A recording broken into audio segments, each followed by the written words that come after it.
Hello, this FERNE presentation discusses the care of emergency department patients with dizziness and vertigo in an attempt to successfully diagnose and treat serious central etiologies.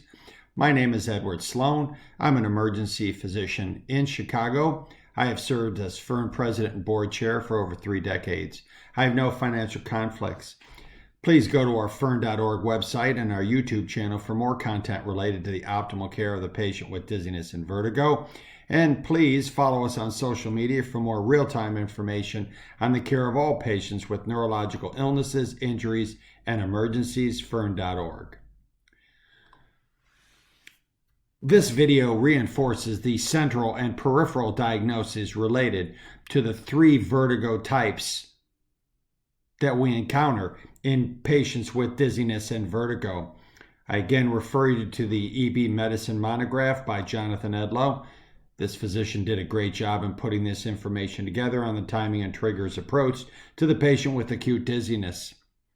So what diagnoses are to be considered based on the vertigo timing, triggers, and current symptoms? So let's take a look at this.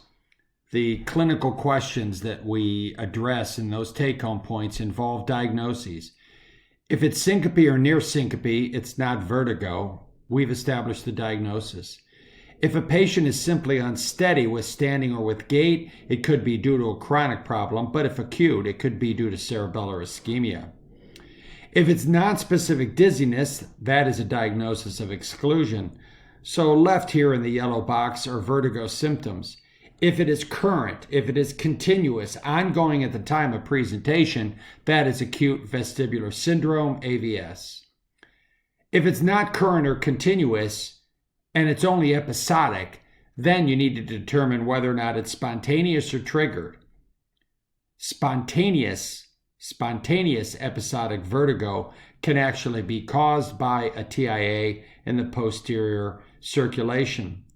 Triggered episodic vertigo may perhaps be of a more benign etiology, although we do need to consider a mass lesion in the posterior fossa that could be related to triggered episodic vertigo. For more information related to this, please refer to the FERNE.org website. And if you have comments or questions, please get a hold of us at FERNE.org@gmail.com. Thank you.